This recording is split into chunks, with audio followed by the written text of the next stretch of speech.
oportunidade.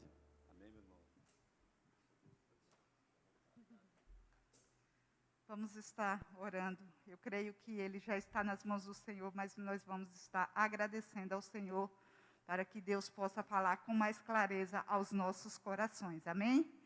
Grandioso Deus, Pai querido e amado que estás nos céus. Jesus amado, eis aqui o teu filho.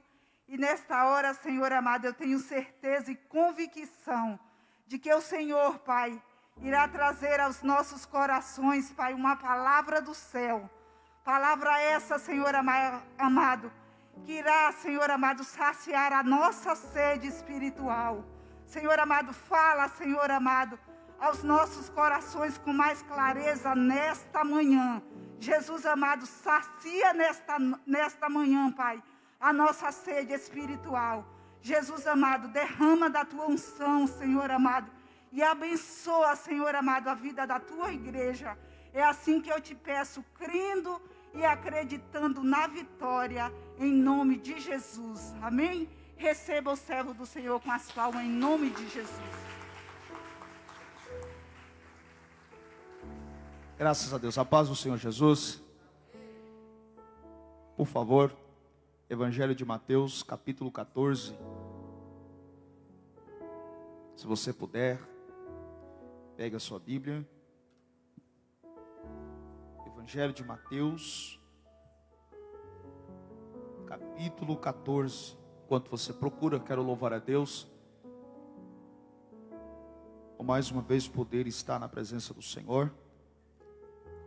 E hoje pela manhã, a responsabilidade de poder trazer a mensagem de Deus. Deus continue abençoando a vida do evangelista Marcos, sua esposa, a evangelista Cirlande, e a todos os ministros, obreiros, membros da igreja Assembleia de Deus Missionária.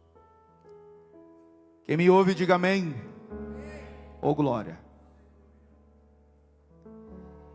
Evangelho de Mateus, capítulo 14, a partir do versículo 22, nós vamos ler esse texto até o verso de número 34. Eu gostaria que você redobrasse a sua atenção. Eu creio que Deus tem uma palavra para falar aos nossos corações nessa manhã. Versículo 22. E logo ordenou Jesus que os seus discípulos entrassem no barco e fossem adiante para a outra banda, enquanto despedia a multidão. E despedida a multidão, subiu ao monte para orar à parte. E chegada já a tarde, estava ali só. E o barco estava no meio do mar. Diga comigo, no meio do mar. Mais forte você pode, no meio do mar. Açoitado pelas ondas, porque o vento era contrário. Mas à quarta vigília da noite, dirigiu-se Jesus para eles. Diga comigo, caminhando por cima do mar. Você pode, caminhando por cima do mar. E os discípulos, vendo-o caminhar sobre o mar, assustaram-se, dizendo: é um fantasma. E gritaram com medo. Jesus, porém, lhes falou logo, dizendo: tende bom ânimo, sou eu, não temais. E respondendo-lhe Pedro, e disse: Senhor, se és tu, manda-me ir ter contigo por cima das águas. E ele disse: vem. E Pedro, descendo do barco, andou sobre as águas para ir ter com Jesus. Mas sentindo o vento forte, teve medo, e começando a ir para o fundo, clamou, dizendo: Senhor, salva-me. E logo Jesus, estendendo a mão, segurou e disse-lhe: homem de pequena fé, por que duvidaste? Quando subiram para o barco, acalmou o vento, Então aproximaram-se os que estavam no barco e adoraram-no, dizendo: és verdadeiramente o Filho de Deus. O 34. E tendo passado para outra banda, chegaram à terra de Genezaré. Se você puder, tome o seu assento, aplauda o nome de Jesus mais uma vez. Se é para Ele, bata mais forte. A Ele a honra, a Ele a glória, a Ele o louvor. Aleluias. Redobre a sua atenção, por favor. Ouça isso aqui. Benjamin Franklin, físico americano, baseado nos cálculos e estudos que fez, chegou à seguinte conclusão em relação à formação das tempestades entre as nuvens. Segundo ele, as tempestades se formam quando as nuvens se separam. As nuvens mais altas carregadas com carga positiva, enquanto as mais baixas possuem cargas negativas, o que induz a superfície terrestre a uma carga também positiva, criando entre ambas as nuvens um campo magnético. Benjamin Franklin, baseado nesse cálculo, ele chega a declarar que se a temperatura terrestre ou a superfície dos mares atingirem a uma temperatura de 25 graus Celsius, isso pode atrair cargas negativas das nuvens inferiores, que sugam o vapor para o alto, gerando uma negritude entre as nuvens, fazendo elas se carregarem de água. Ele chega à conclusão que quando as temperaturas positivas se chocam com as negativas, as nuvens se abrem, provocando a queda das chuvas que descem em meio a ventos, raios, trovões, caracterizando uma tempestade. Dito isto, a mensagem que eu vou ministrar hoje tem como por título: as tempestades pedagógicas de Jesus. E se esse fenômeno ocorre nos oceanos, isso pode provocar tufões, maremotos ou tempestades de ondas em alto mar. O que chama a atenção é que existem dois tipos de tempestades. Existem dois meios de uma tempestade ser formada nos céus. A primeira formação, ou o primeiro tipo de tempestade que se forma nos céus, é aquela tempestade anunciada. O que seria uma tempestade anunciada? Essa tempestade anunciada é aquela que surge quando os céus dão os seus primeiros sinais. As nuvens começam a escurecer, os primeiros ventos passam a soprar, ouve-se os primeiros raios e trovões, e então surgem os primeiros pingos de chuva. Esse clima circunstancial anuncia que vem uma tempestade pela frente.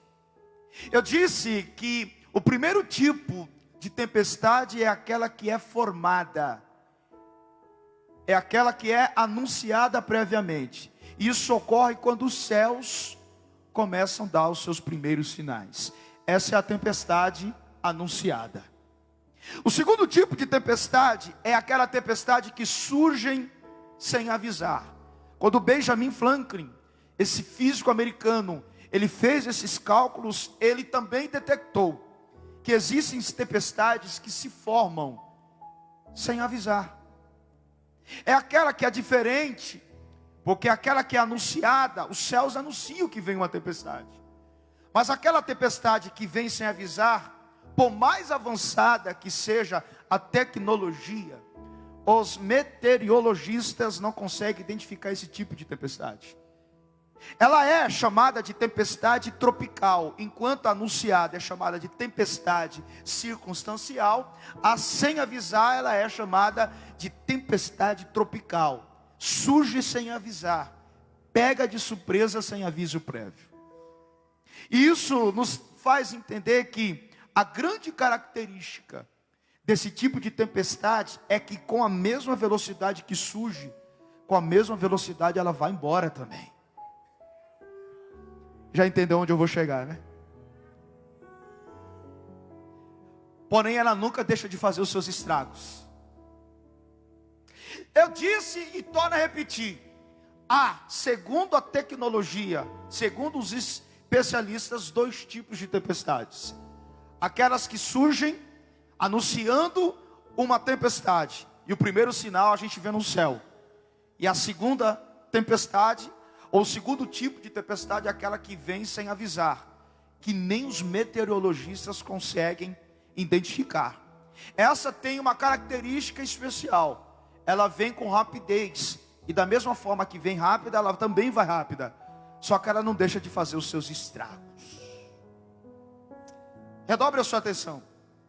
O capítulo 14 do Evangelho de Mateus começa com o anúncio da morte do primo de Jesus, o batizador João Batista.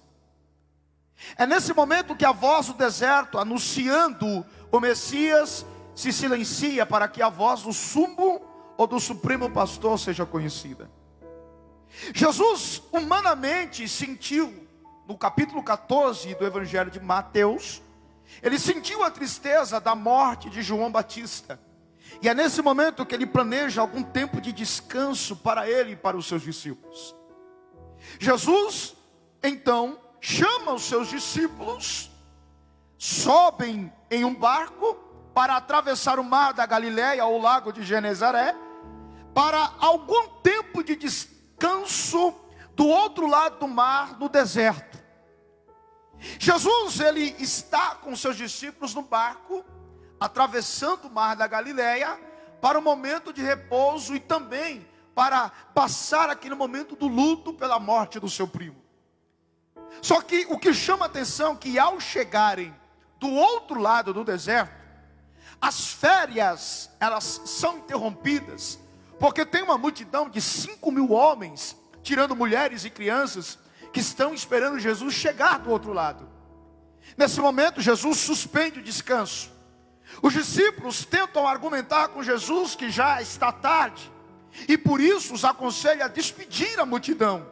Porém, Jesus, ele vai contrariar o pedido dos seus discípulos, e passa a ensinar a multidão, e termina o seu discurso multiplicando 5 pães e 2 peixes.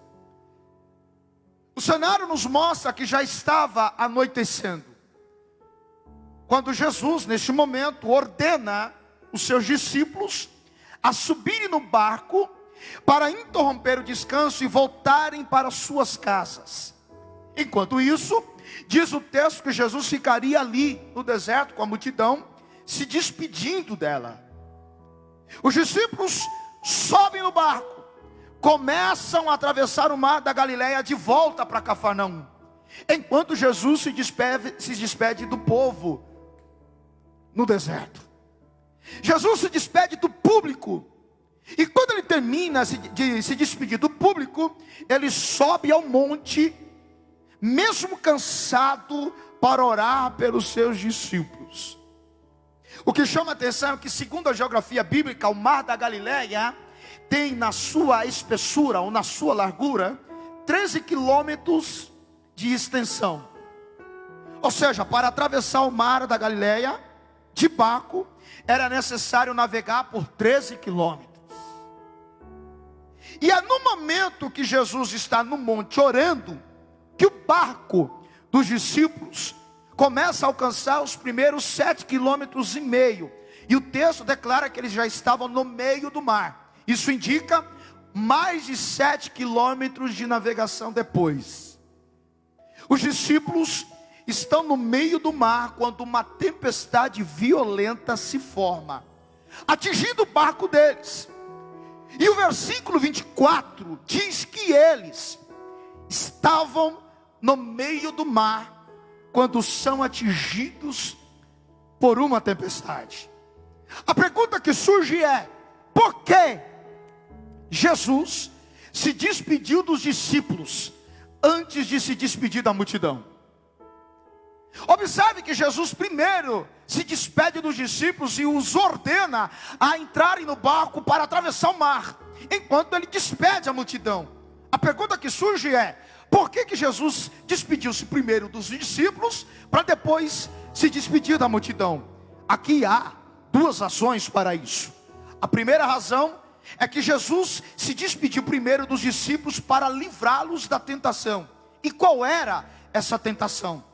O mesmo texto narrado por João no capítulo 6, a partir do versículo 14, declara que no mesmo episódio, Jesus, ao alimentar a multidão, multiplicando 5 pães e 2 peixes, aguarde um minutinho que eu estou na construção da mensagem, para você entender o finalzinho dela. Jesus, quando ele multiplica o pão, multiplica o peixe, a multidão, ao ver os pães multiplicados, os peixes multiplicados, nas mãos dos discípulos, a multidão tenta fazer Jesus rei. Naquele momento, há um alvoroço na multidão. A multidão está saciada, a multidão está alimentada. E é nesse momento que a multidão olha para Jesus e tenta fazer Jesus rei. Só que Jesus, ele entende e ele ensinou que o seu reino não é terreno. E ele não é um rei da terra, ele é o rei dos céus. Mas a multidão entende de forma distorcida e tenta fazer Jesus rei. E os seus discípulos, os seus súditos. E isso entra na mente e no coração dos discípulos. Observe, os pães e os peixes se multiplicam nas mãos dos discípulos. E isso poderia trazer a eles um sentimento de superiores e de milagreiros. Percebendo isso, Jesus se despede primeiro dos discípulos, para depois se despedir da multidão. Na verdade, Jesus estava poupando os discípulos de uma visão distorcida da sua missão. E é aí que Jesus os coloca no mar, para eles enfrentarem uma tempestade, ensinando a eles que, por mais íntimos que sejam de Cristo, é Jesus que tem o controle das coisas e multiplica os pães e os peixes. Ouça isso aqui. Ele se despediu primeiro dos discípulos, para livrá-los numa tentação de tentar fazer Jesus rei da terra, enquanto os discípulos deveriam se preparar para ser súdito de um reino que é dos céus. Jesus estava dizendo assim: eu vou tirar vocês de cena, porque eu estou percebendo que o poder está entrando na mente de vocês. Eu estou percebendo que vocês dentro do coração estão achando que o milagre veio de suas mãos. Por isso eu vou colocá-los vocês numa tempestade, porque eu quero ensinar algumas coisas para vocês. Ouça isso aqui. O poder não estava nas mãos dos discípulos. O evangelho nos torna super crentes, ou melhor, o evangelho não nos torna super crentes.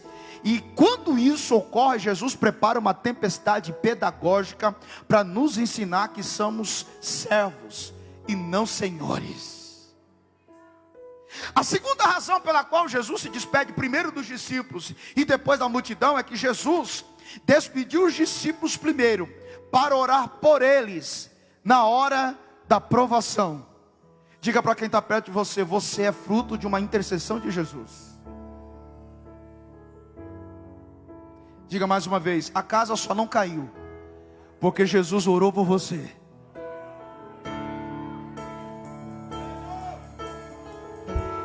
Levanta suas mãos, levanta. A sua família está de pé porque existem em algum canto da terra 2 joelhos dobrados. Você é fruto de uma oração, e a maior evidência disso é que Deus ouviu a oração de alguém, e é por isso que você está aqui adorando a Ele.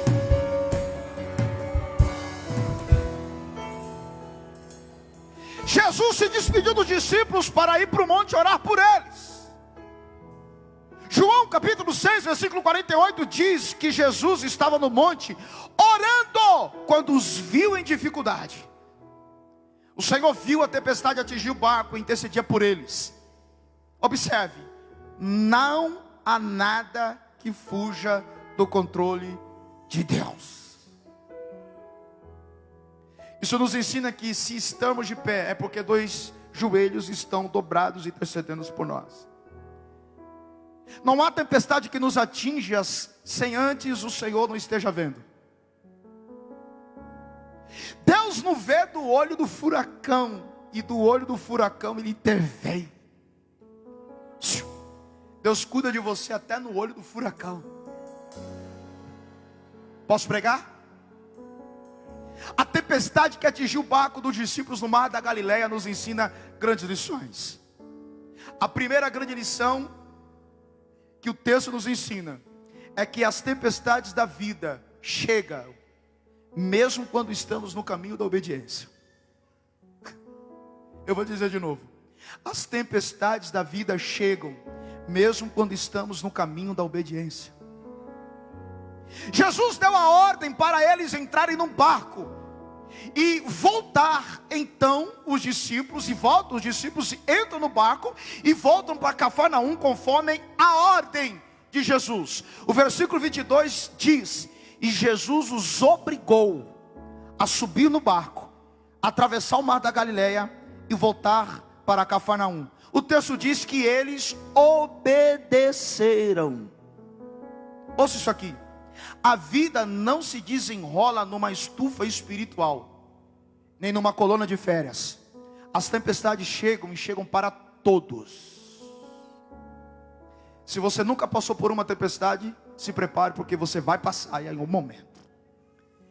E se você já passou por uma tempestade, então você já sabe o caminho por onde você deve superar a atual tempestade que você está vivendo. As tempestades, elas são inevitáveis, alcançam ricos, pobres, doutores, analfabetos, crentes e descrentes. Inclusive, chegam para quem está obedecendo a Deus. Os discípulos obedecem à ordem de Jesus, foram empurrados para o epicentro de uma avassaladora tempestade. E eu te pergunto, como entender isso? Até porque quem deve ter problemas é quem é desobediente. Mas a pergunta que surge é: por que Deus permite que sejamos apanhados de surpresas por adversidades, mesmo estando obedecendo? Você não é crente? Você não dá o dízimo? Você não dá glória? Você não cumpre as regras? Você não mantém a sua vida de santidade? E por que algumas coisas ruins acontecem? Aliás, essa foi a síndrome de Asaf. O problema maior de Asaf estava naquilo que os seus olhos estavam vendo. Porque o Salmo 73 declara e decreta que Asaf era crente. Asaf era adorador. Asaf, ele era um tipo de músico que não perdia culto.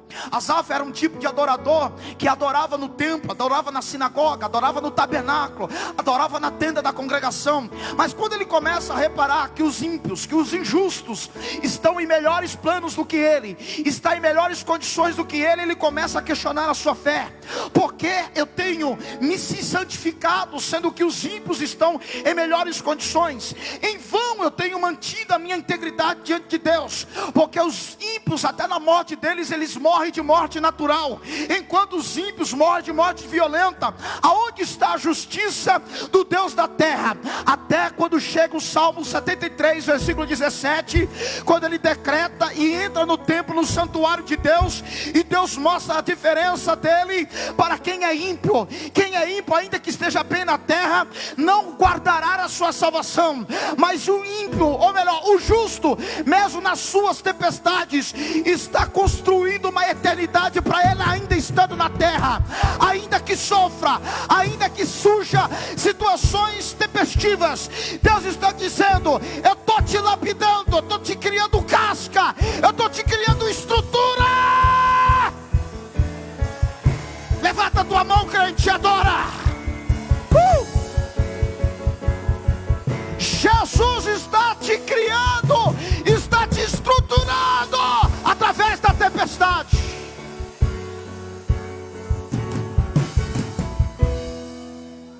Eles estavam no caminho da obediência, mas a tempestade os alcançou. Por que Deus nos empurra para o epicentro de uma crise quando andamos corretos? Quando lemos a Bíblia, descobrimos que há dois tipos de tempestades: as que vêm para a correção, quando Deus disciplina, e as que vêm para o aperfeiçoamento, quando Deus ajuda e fortalece. Sabe o que te mantém forte? É justamente a guerra que você está enfrentando. Já parou para analisar que nós não podemos viver ausentes de guerra? Porque é a guerra que te ensina a pegar na espada.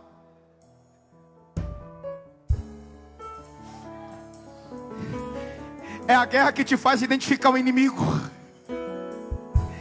É a guerra que te coloca no pelotão da frente, dizendo: Deus, para você, eu confio em você, eu acredito em você. Por isso que nós não podemos viver ausentes de guerra, porque é justamente a guerra que nos mantém perto dele. Nós estamos em guerra, é porque nós estamos perto dele. Então ele está dizendo para você: vai cuidando da sua guerra, que eu cuido de você. Vai lutando a sua guerra, que eu te dou estrutura. Vai suportando a guerra, porque eu te ensino a pegar numa espada, crente. Existe a tempestade que é para correção, e existe a tempestade que é para o aperfeiçoamento. Observe, Jonas enfrentou uma tempestade porque havia desobedecido a Deus. E os discípulos de Jesus enfrentaram uma tempestade para crescerem lá na frente, quando receberem autoridade para cuidar da igreja. Enquanto Jonas enfrentava a tempestade no navio porque era desobediente, Deus coloca a tempestade na vida dos discípulos, dizendo: amanhã você vai cuidar do meu povo. Amanhã vocês vão ser pastores de igreja, vão ser apóstolos. Então eu preciso dar estrutura para você.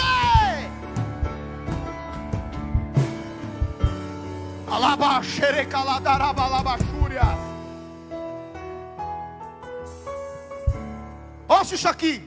Não se preocupe se você está em obediência, mas passa por problemas. O Jesus está te preparando para o crescimento.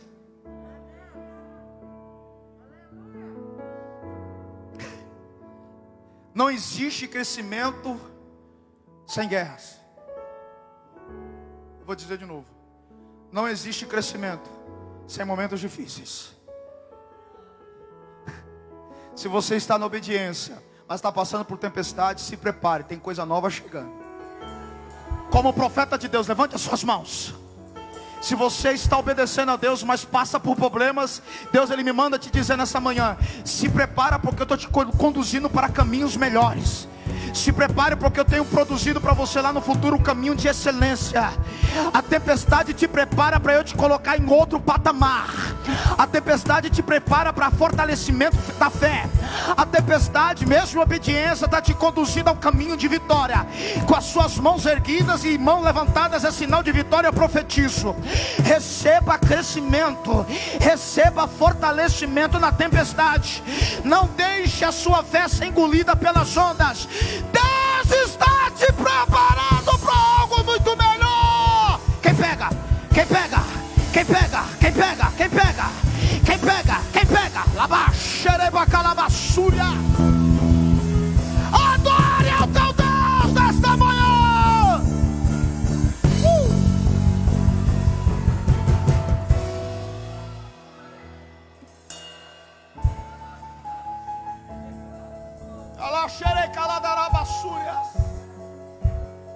Está começando a esquentar.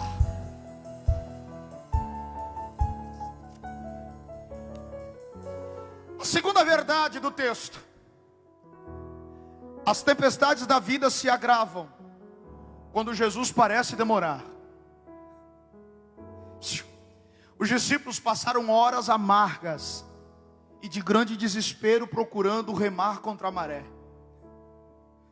O mar que era tão conhecido deles agora se torna irreconhecível. Sabe aquele caminho que você conhece?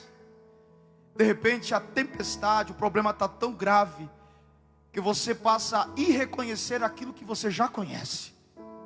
Eram os discípulos no mar da Galileia.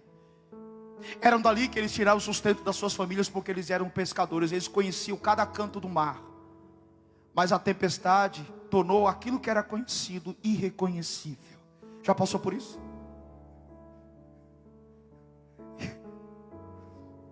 Os discípulos esperam pela presença de Jesus, mas ele não chega. Uma das maiores tensões da vida, sem dúvida, é a demora de Deus. E Deus demorar tem um propósito. Escute, a demora de Deus faz a expectativa do livramento se tornar em frustração. A demora de Deus faz você se perguntar: onde está Deus? Porque Ele não chega logo e se torna mais pessoal. Talvez o maior problema dos discípulos não era apenas a tempestade do momento, mas administrar a demora de Jesus. Jesus, por que não vem? Já se parou assim? Jesus, Porque o que o Senhor não vem. A demora de Deus faz a esperança da expectativa se tornar frustração.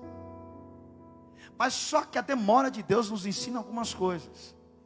Primeiro, Jesus demora para saber até que ponto estamos dispostos a ir. Ele te conhece. Ele sabe que se vier logo, você não alcança aquele que Ele tem preparado para você.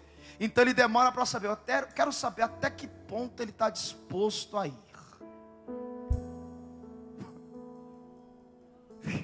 Por isso que Ele está demorando. A vitória é sua. Ele já outorgou dos céus. Só que Ele está dizendo, eu vou demorar para saber até que ponto. Será que Ele vai continuar insistindo? Lembra do caso da viúva e do juiz iníquo? Todos os dias batia na porta do tribunal e o juiz iníquo zombava dela. Não acreditava nem em Deus e desprezava os homens. Mas todo dia ela batia na porta dele. Faz-me justiça. Até que aquele juiz que era iníquo resolveu atender a justa causa dela. Aí o texto termina assim: porventura, quando Jesus vier, achará fé na terra? E essa pergunta de Jesus fez cerca de 264 perguntas na Bíblia. Ou Jesus respondeu 264 perguntas.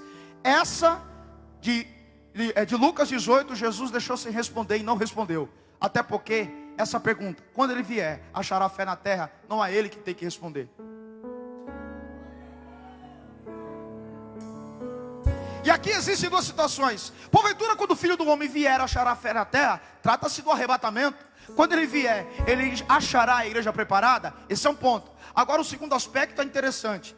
É como se Ele estivesse perguntando: quando eu vir trazer a resposta dos teus questionamentos, trazer a vitória que você me pediu, será que eu vou te encontrar no mesmo lugar onde você me pediu? Será que eu vou encontrar você na mesma condição e na mesma posição que você estava me questionando? Ai. É possível que Jesus decidiu trazer a vitória naquele culto que você não veio, mas Ele não te encontrou no mesmo local onde você estava pedindo. É possível que Jesus entrou lá no cenário do teu quadro aterrorizado ou aterrorizador e chegou lá para te dar a vitória, mas você não estava lá. Jesus demora para saber até que ponto você está disposto a ir.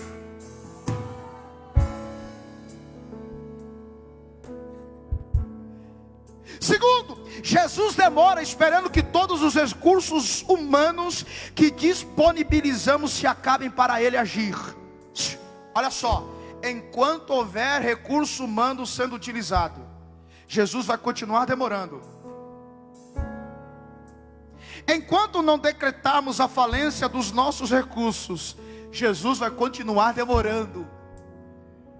O texto diz que eles remavam com dificuldade. Eles não entenderam que aquela tempestade não os tiraria do lugar se eles continuassem usando o braço deles. Eu vou dizer de novo. Eles não entenderam que remar contra a maré usando a força do braço não os daria ou não os tiraria daquele lugar. Eles continuariam dando círculo ou remando contra a maré sem sair do lugar. Por isso que Jesus demora. Quer um conselho? Diga para quem está perto de você: deixa Jesus agir.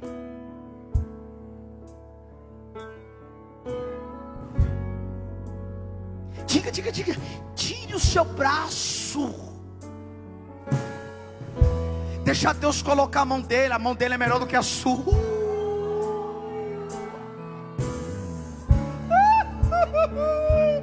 Como Jesus está falando como uma navalha. Deixa eu trabalhar, diz o Espírito Santo.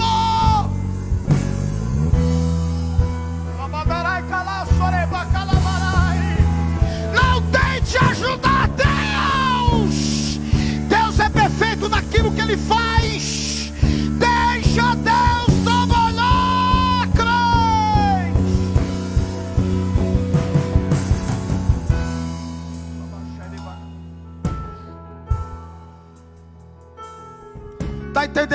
Está demorando?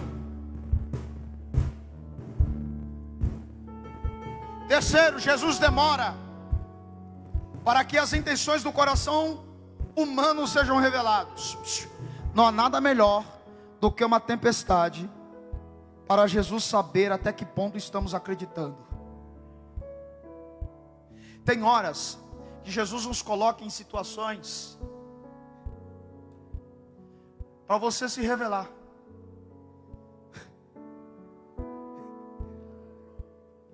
Está na hora de você, claro que Ele sabe quem é você, mas está na hora de você dizer para Ele quem é você. É como se Ele estivesse dizendo assim: está na tempestade, porque você está demorando se revelar para mim.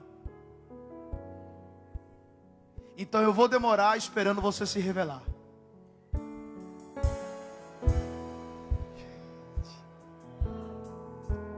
O quarto fechado fala muito. Tem coisas que Jesus só revela no quarto fechado. Não é no culto como esse, não é na oração que você frequenta. Jesus te chama para o particular e diz: vem para o quarto, porque eu vou revelar alguns segredos. Eu já disse aqui, vou tornar a repetir. O livro de Cantares de Salomão retrata o amor de Salomão pela sua Sulamita. Mas no livro de Cantares, o rei Salomão faz 2 convites para a Sulamita: vem para a sala do trono, ou melhor, vem para o meu quarto que eu te levo para a sala do trono. Vem para a minha recâmara que depois eu te estendo o cetro na sala do trono. Vem para a intimidade que depois eu te exalto na sala do trono. Vem para o secreto que eu me revelo para você no externo. Vem para a intimidade que eu te exalto aonde você precisa ser exaltado. Vem para a intimidade que eu te levo para a exaltação.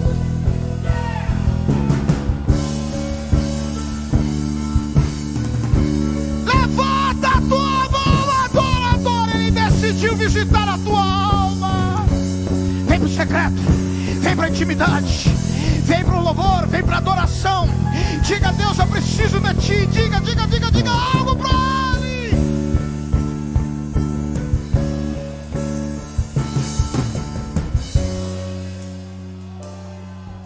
Jesus demora porque falta fé. Uma coisa é saber de Jesus, é uma coisa que nós sabemos que Jesus sabe fazer. Outra coisa é acreditar que Ele tem poder para fazer. Você acredita que Deus tem poder para entrar no cenário e mudar a situação? Você acredita? Você acredita? Então eu profetizo que você vai viver uma semana espetacular. Eu profetizo que você vai viver uma semana em que Deus vai mudar o cenário de dentro da tua casa. Deus tem poder para restaurar o teu casamento. Deus tem poder para restaurar o teu filho, a tua filha que está distante. Deus tem poder para entrar lá no coração dela agora, transformar a mente dela agora, e fazer ela se lembrar de que você a aconselhou, e se lembrar de que ela falou que você falou com ela. Deus tem poder para adorar ou receber a tua adoração e ir lá de encontro como uma flecha. Deus tira da aljava dele a flecha da resposta da tua adoração, para ir acertar o alvo daquilo que você tem pedido nessa manhã. Receba.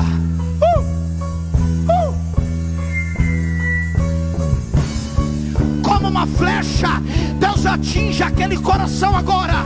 Como uma flecha, Deus acerta o alvo. Alash, Aradai, Kaladai, Kalabas, Erei, Kaladai, Kaladash, Ei, da Sou, Rabai, Adai, Kaladai, Karassou, Arandei, Kalashei. Assim diz meu Deus.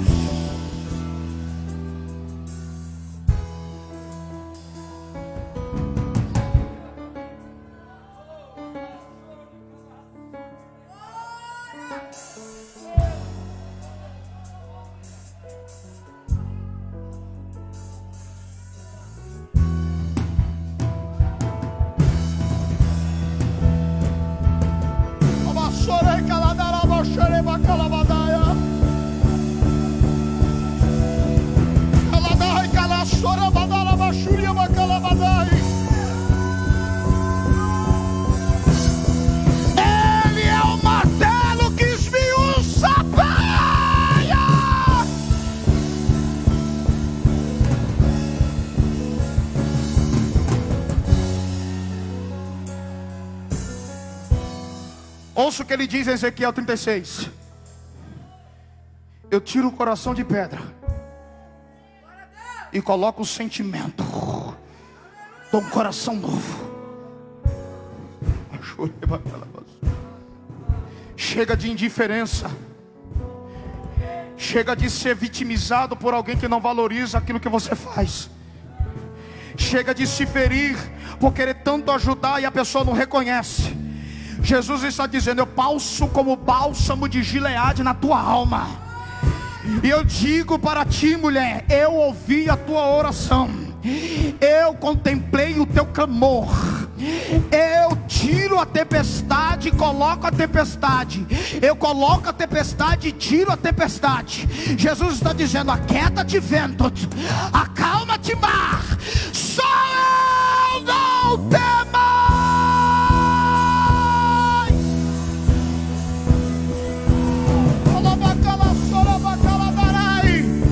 Se você puder, dê um grito de liberdade.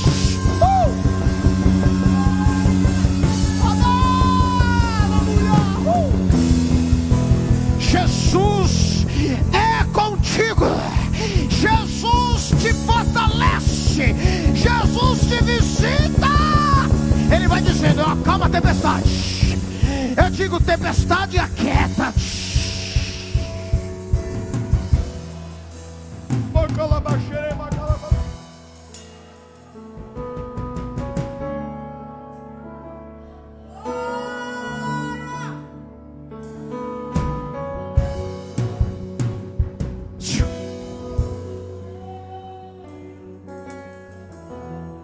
Nas tempestades da vida, Jesus sempre vem ao nosso encontro. O texto diz que Jesus desce do monte e vem em direção à crise instalada dentro do barco dos discípulos. Ele desce o monte e vem andando sobre as águas.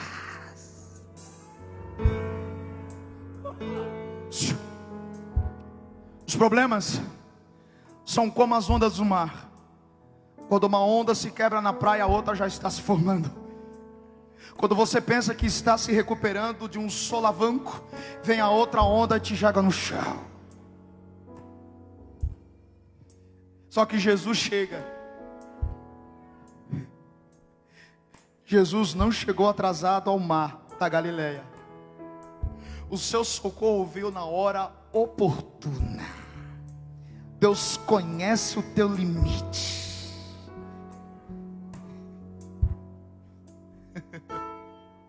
Vou dizer de novo. Deus conhece o teu limite. Tem gente aqui que já está quase chegando lá. Jesus não chegou atrasado. A noite era dividida pelos judeus em 4 vigílias, contendo cada uma delas 3 horas. A primeira vigília da noite se dava das 18 horas às 9 da noite. A segunda vigília da noite ocorria entre as 9 e a meia-noite.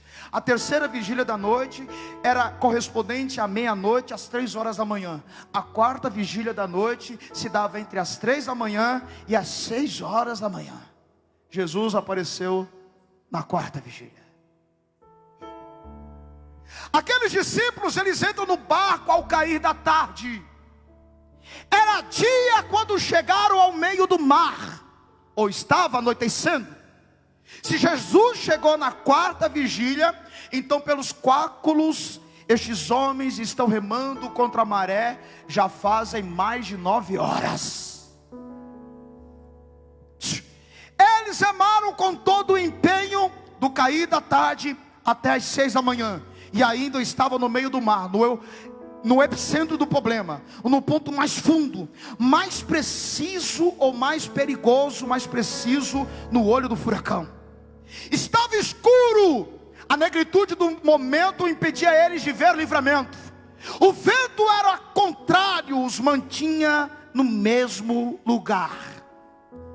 E a sensação que temos é de que todos os nossos esforços são inúteis em algumas situações. Parece que nós estamos há horas, há dias, lutando com o mesmo problema e nós não vislumbramos uma solução. A sensação que temos é que nós estamos remando contra a maré. Esforçamos-nos, choramos, clamamos, jejuamos, mas o problema não se afasta.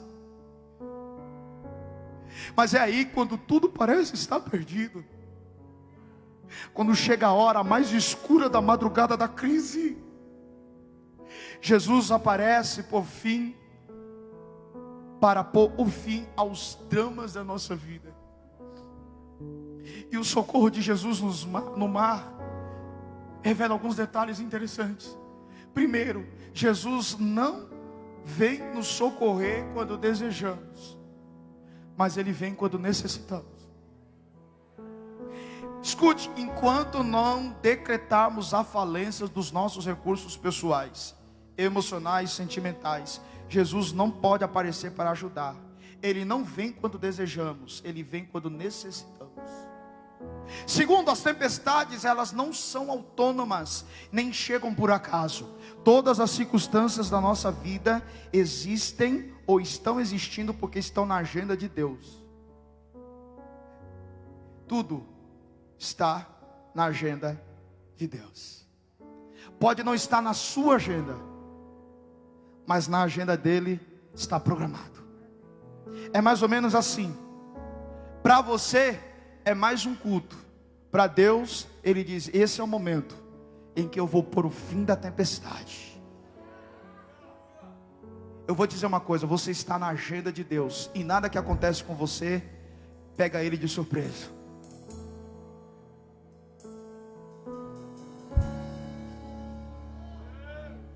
Ouça isso aqui: Jesus, nas tempestades da vida, vem ao nosso encontro, colocando o que nos ameaça debaixo dos seus pés.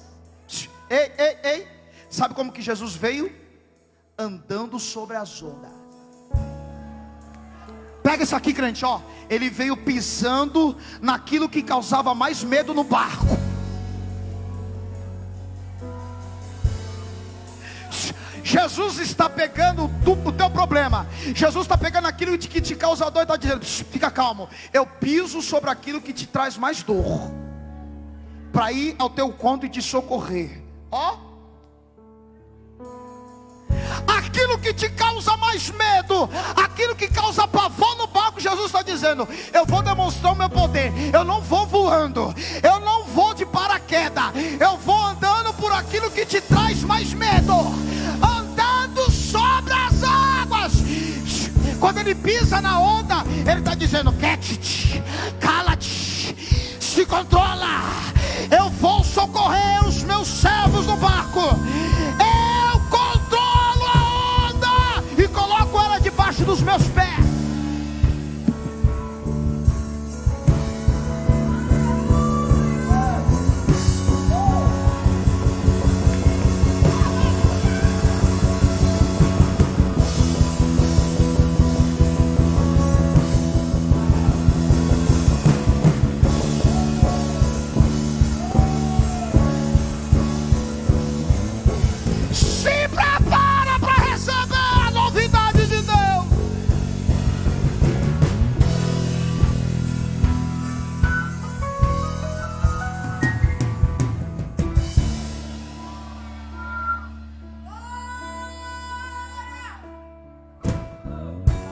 Diga para quem está perto de você aquilo que te causa mais medo.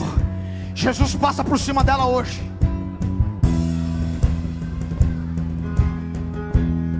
Ela não entendeu, ele não entendeu porque não deu glória. Diga: aquilo que te causa pavor, Ele pisa hoje. Isso aqui é profético.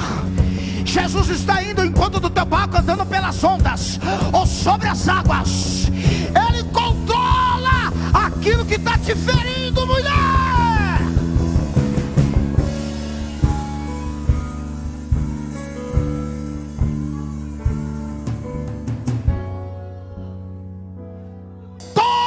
As ondas que nos ameaçam estão literalmente debaixo dos pés de Jesus.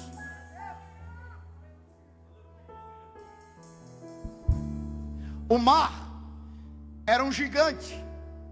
As ondas traziam pânico. Mas aquilo que era maior do que os discípulos estava debaixo dos pés de Jesus. As tempestades podem estar fora do teu controle, mas não está fora do controle de Jesus. Até porque Ele pisa sobre ela.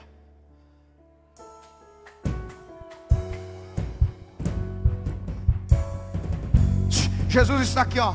Eu estou no controle. Está aqui, ó. Não escapa da minha mão. Operando eu, quem é que pode impedir? Eu vou dizer de novo, operando eu, quem é que pode impedir? Operando Deus, quem é que pode impedir?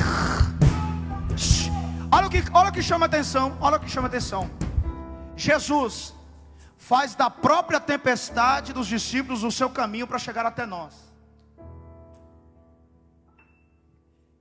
Aquilo que causava medo serviu de caminho para Jesus chegar até mim, até você, até os discípulos. E o profeta Naum declara isso no capítulo 1, versículo 3 do profeta Naum. O texto declara que Deus tem o seu caminho nas tempestades. Existe um meio de Jesus chegar até você: as tempestades. Jesus desce do monte, pisa no mar e vem dando sobre as ondas revoltas. Jesus está no controle. Pedro, isso aqui ó, Pedro também tentou andar sobre as águas, mas como ele não controla o vento, afundou. Não tente fazer aquilo que só Jesus faz. Ah, você não entendeu. Quem anda sobre as águas é Jesus. Se você for tentar andar, você vai afundar. Quem resolve o teu problema é Jesus. Se você resolver o seu problema com a força do teu braço, você vai piorar mais a coisa.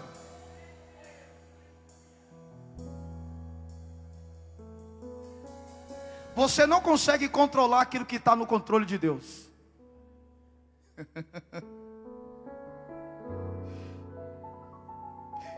Já ouviu dizer que Deus, Ele não é um Deus de relacionamentos à distâncias? Quando Ele perceber que você está um pouquinho distante, Ele te coloca na tempestade para você chamar por Ele. E Ele vai usar a tempestade para chegar até você, porque você se afastou um pouquinho. E Ele é zeloso. Deus é ciumento. Deus não divide você com ninguém. Se Ele não tiver você no culto, o culto seu se tornou um culto fúnebre. Se você não se entregar para Ele, Ele também não pode fazer nada por você. Deixa eu terminar. Ouça isso aqui. Jesus, Ele surge para trazer o pleno livramento para os discípulos. Jesus vem para acalmar a tempestade em nossa alma. Ouça isso aqui. Antes de Jesus acalmar o mar, Jesus acalmou os corações dos discípulos. A primeira palavra que Jesus disse a eles foi: tende bom ânimo, sou eu, não tem mais. Depois Ele controlou o vento. Fala uma coisa para você: você está desesperado demais, você está inquieta demais. Aí Jesus: eu vou acalmar a tempestade, mas eu primeiro vou acalmar a sua alma. Não adianta eu resolver o seu problema estando você desesperado, porque você vai jogar a bênção fora.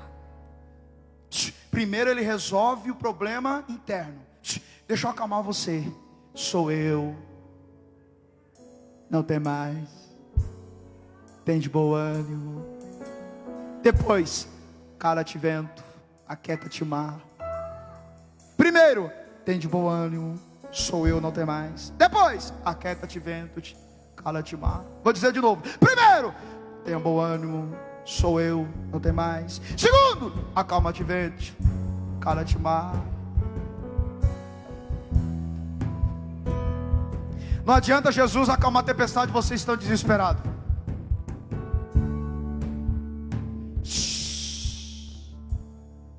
Antes de Jesus acalmar o mar, Jesus acalmou os discípulos. Antes de aquietar o vento, Jesus aquietou o coração deles. Jesus distinguiu que a tempestade que estava dentro deles era maior do que a tempestade que estava por fora deles. Às vezes o problema não é tão grande assim, você já se desespera. O problema da ansiedade é um problema gravíssimo, porque a ansiedade faz com que o problema seja maior do que aquele que ele é. Faz você sofrer antes da coisa acontecer. Aí Jesus te traz aqui nessa manhã, até porque você pensou que era o bispo, né? Brincadeira. Escute, para dizer assim, ó, aquieta-te.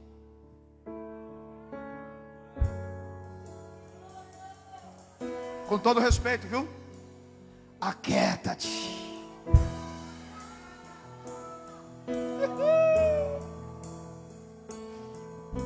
Aleluia. Aquieta-te. A tempestade da alma era mais avassaladora do que a tempestade das circunstâncias. O problema interno era maior do que o problema externo. Jesus compreendeu que o maior problema deles não era o circunstancial, mas era o existencial. Não eram os fatos que mexeram com eles, mas os sentimentos, medo, pavor. Jesus se aproxima e levanta o ânimo deles. Levanta a mão, levanta. Tende bom ânimo. Até porque o desânimo vem para aqueles que são crentes também. Agora o problema é enfrentar o desânimo. O problema pior é se deitar na cama do desânimo. Jesus está dizendo, tem de bom ânimo. Por que perdeu o ânimo? Você me servia tão bem. Está desanimadas por quê? Deus desceu aqui para te dizer o que eu fiz para te deixar desanimado. E eu tenho certeza que a mesma mensagem será pregada à noite. Deus é contigo. O Senhor está dizendo assim, eu vou acalmar a tempestade, mas primeiro eu vou arrancar o desânimo que está dentro de você. Até porque o desânimo faz você ter uma visão distorcida de quem é Jesus. É um fantasma.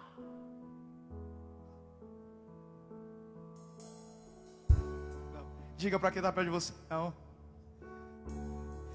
É o meu Jesus. É o meu Jesus. Para você que não acredita pode ser qualquer coisa, mas para mim é o meu Jesus. Eu conheço os passos dele. Eu conheço a voz dele. Se coloca de pé nessa manhã.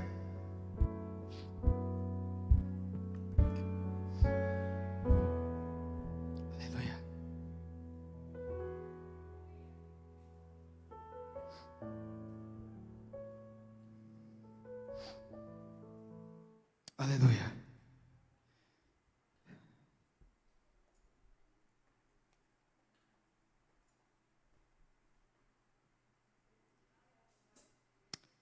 Glória a Deus. Feche seus olhos.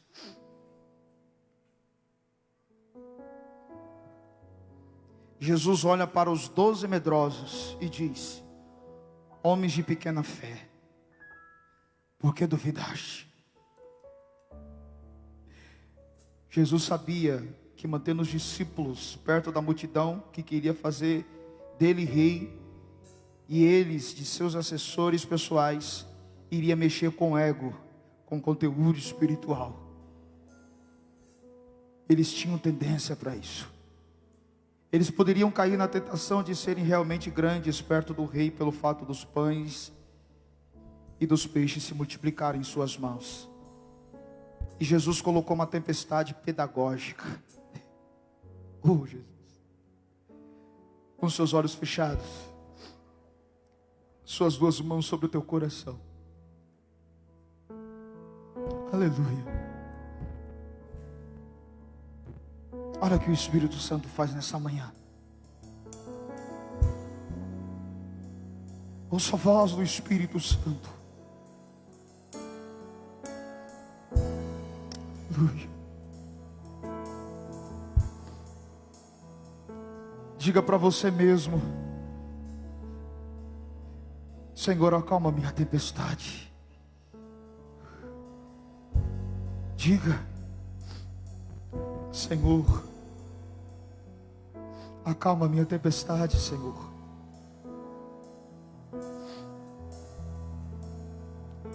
Oh, Jesus,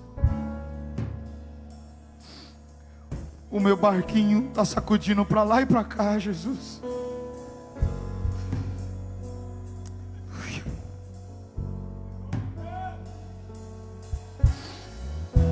Escute. Pedro quis fazer o que Jesus fez e não conseguiu. Aleluia. Não dá para fazer aquilo que é só para Deus fazer.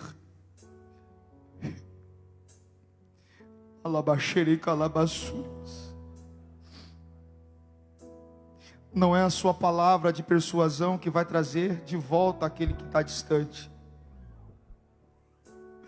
Não é tentar obrigar que você vai conseguir trazer de volta. Não é brigando que você vai resolver o seu problema com aquele que você mais ama. Oh, Jesus, o Senhor está aqui. Aleluia.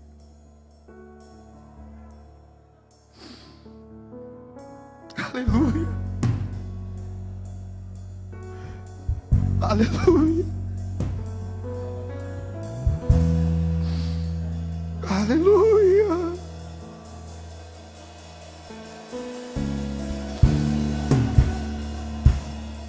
Se solta, igreja. Solta o teu grito de glória a Deus.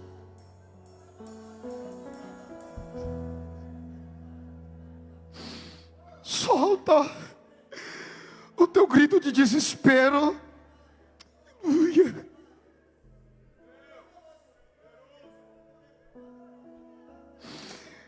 Labarai xereba calabaçúrias.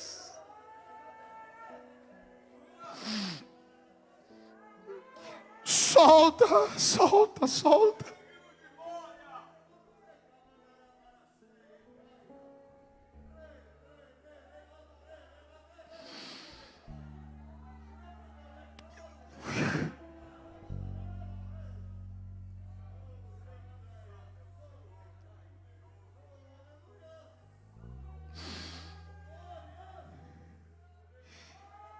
Esse momento é seu e do seu Deus.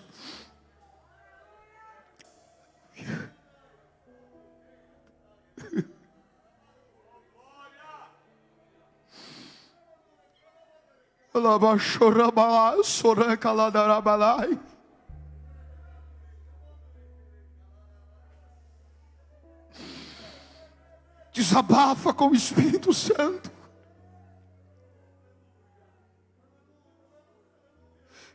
Aleluia.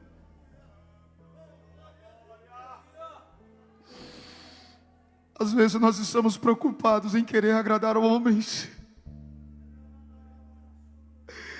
a querer mostrar um exterior que não revela a verdade do nosso interior. Às vezes vestimos a carapuça de santos, mas por dentro estamos como sepulcro caiados.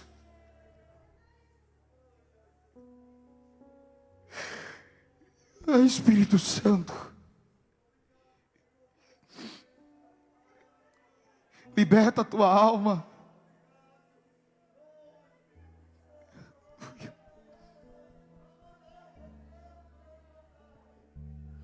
Olha que coisa linda que Jesus vai fazer nessa manhã.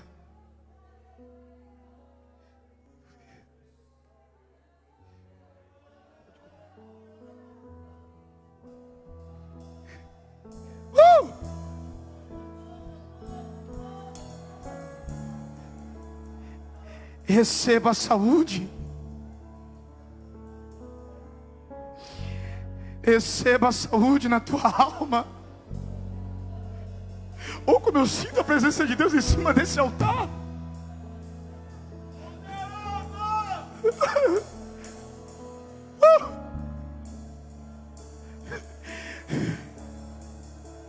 Se você fala em línguas estranhas, então comece a falar com Ele.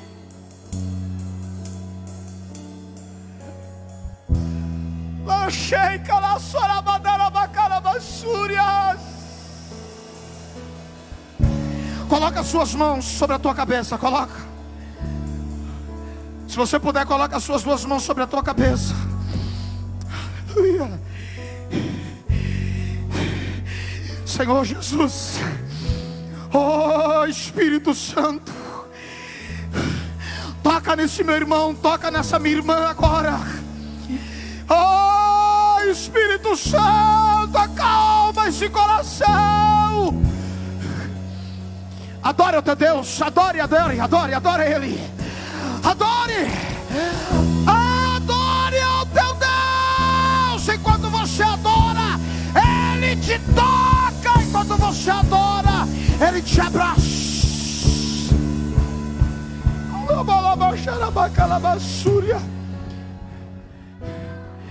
Isso é um ato profético. Você vai levar cura para a tua casa. Você vai levar a cura do Espírito Santo para dentro da sua família. Pode louvar. Você vai levar cura para dentro do teu coração, da tua alma. Jesus toca no teu sangue. Jesus toca na tua coluna. Jesus toca no teu fígado, toca no teu intestino. Jesus toca na sua alma. Ele tira a depressão, Ele cura o vazio existencial. Jesus opera de forma completa.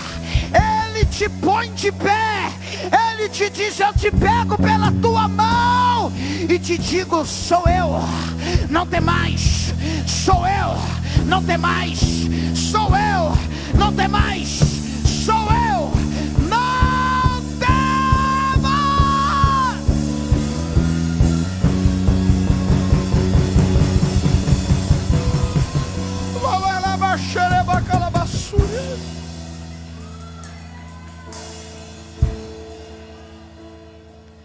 Tome o seu assento.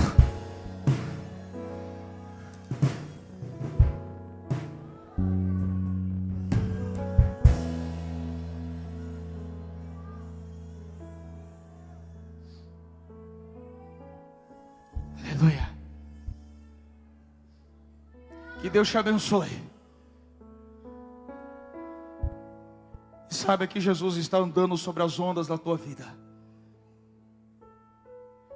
Eu tenho certeza que à noite nós teremos aqui uma palavra do céu também ao seu coração. Jesus nunca vai deixar de falar com a sua igreja. Se você puder, aplauda Jesus.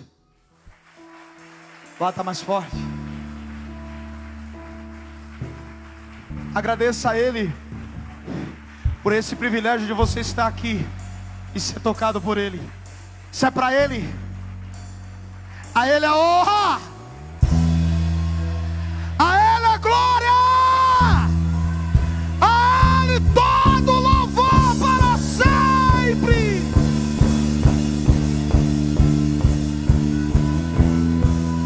Aleluia. Oh Espírito Santo. Aleluia. Bendito seja o nome do Senhor. Que manhã impactante, irmão. Saia daqui nesta manhã impactado. Aleluia, porque a Bíblia diz que todo aquele que ouve e a pratica é semelhante ao homem prudente que edificou a sua casa sobre a rocha. Que Deus continue abençoando a vida do seu servo, irmão. só temos que agradecer a Deus por tudo que nos proporcionou nesta manhã. Nós já iremos encerrar este culto, até porque nós temos um horário. Mas eu queria me dirigir a você nesta manhã, você que entrou por essas portas e se encontra distanciado ou distanciada da presença de Deus. O Senhor te chama nesta manhã. Ele disse: vinde a mim, todos os que estáis cansados e sobrecarregados, e eu vos aliviarei. Cadê a primeira pessoa que se encontra afastado ou afastada dos caminhos do Senhor? O Senhor te chama, queremos orar pela tua vida nesta manhã. Tem alguém em nosso meio? Você que ainda não aceitou a Cristo como Salvador da sua alma, como Senhor e Salvador. Você é simpatizante do Evangelho. Jesus é o caminho. Ele diz que não tem como você ir ao Pai senão por Ele. Você que ainda não aceitou a Cristo, queremos orar pela sua vida. Tem alguém nesta manhã? Todos são servos e servas de Deus. Se a trombeta tocar, o seu passaporte está garantido para o céu. Você que está sem igreja ou sem ministério, ouviu esta palavra nesta manhã e quer fazer parte desta congregação, venha aqui à frente ou levante a sua mão e iremos orar pela sua vida. Não tem ninguém nesta manhã? Aleluia. A Bíblia diz que não é por força e nem por violência, até porque é o Espírito Santo que convence. Mas eu quero ser enfático e dizer que o amanhã pertence a Deus. Aos nossos amigos e irmãos que acompanhou essa palavra poderosa, você que se encontra afastado, volte para Jesus. Deixa aí o seu aviso, iremos orar pela sua vida. Você que não aceitou a Cristo, Jesus é o caminho que te conduz para o céu. Que Deus continue abençoando, continue ouvindo, porque a Bíblia diz que a fé ela vem pelo ouvir e ouvir a palavra. Você ouviu a palavra, esta palavra vai produzir fé no seu coração. Mais uma vez eu quero agradecer aos nossos amigos, irmãos, que nos honrou com a sua presença, ao nosso querido evangelista Wando e o departamento de louvor, ali da nossa igreja irmã de São João Clímaco. Que Deus continue abençoando vossas vidas, que vocês continuem sendo este canal de bênção nas mãos de Deus. Irmãos, já vamos dar aqui os avisos rapidinho. Aqui tem uma singela homenagem do ministério. Você que completou mais um aninho de vida, se você se encontra, ao falar seu nome, venha receber aqui essa singela homenagem. O nosso irmão Ricardo Silva Souza, ao falar seu nome, se estiver entre nós, venha recebê-los em nome de Jesus. Nosso irmão Wagner Elias,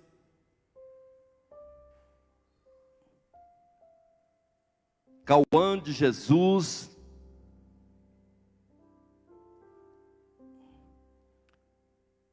essa não se encontra, não conheço também. A nossa irmã diaconisa Cláudia Damasceno, serva de Deus, fique conosco. Amém. Júlia não se encontra, nossa irmã Júlia Rodrigues, Ana Vitória Santos, Maria José da Cruz de Oliveira, não se encontra também. Felipe Ismael também não se encontra. O nosso irmão William José Marinho e Carolina de França também não conheço, mas não se encontra. Brincadeira. Carolina é minha filha, em nome de Jesus. E está aqui também a nossa Maria Roberta Romão Novas. Está aqui a nossa querida irmã. Irmãos, vamos estar orando por esses irmãos. Aleluia. Anunciar a cantina, sim. Eu quero convidar a igreja, se coloca de pé em nome de Jesus.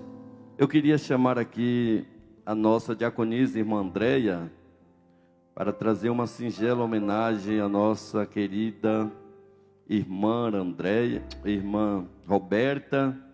Irmão, todos merecem. Aleluia. Eu queria chamar aqui a nossa irmã Patrícia, que é esposa do presbítero Osmar, que não recebeu a lembrancinha ontem do departamento Sara. Vem aqui à frente, irmã, receber em nome de Jesus. Quero convidar ao pastor Carlos, vice-presidente deste ministério, para estar orando e fazendo o encerramento, dando a bênção apostólica em nome de Jesus. Vem aqui nossa irmã Patrícia, vem aqui à frente. Vamos orar pelos nossos irmãos, por mais uma primavera, fazendo a oração final. Irmão, às 18 horas, um grande culto com o nosso bispo. Amém? Quem vai sair daqui abençoado? Eu também, em nome de Jesus. Pastor Carlos. A paz do Senhor, igreja. Amém? Eu quero agradecer a vida de cada um, querido, que esteve orando pela minha vida. Eu tenho certeza que as bênçãos de Deus vai vir em dobro nas suas vidas, em nome de Jesus. Vamos orar por esses irmãos que estão completando mais uma primavera na presença do Senhor. Senhor nosso Deus, nosso Pai, daqui os teus filhos, Pai, que está completando, Senhor, mais uma primavera, Senhor, na tua presença. Senhor, abençoa cada um, Senhor, neste momento, Pai querido, também eu quero orar, Senhor, interceder pela tua igreja, Senhor, pela tua palavra nesta manhã, Senhor, que o Senhor leva o teu povo, leva os teus filhos em direção ao vosso lar, nos dá um domingo, Senhor, de bênção e de vitória, em nome de Jesus. Levanta a tua mão, que o amor de Deus, que a graça do nosso Senhor e Salvador Jesus Cristo e a comunhão do Espírito Santo de Deus esteja convosco para sempre, todos. Diga amém. Vá em paz, em nome de Jesus.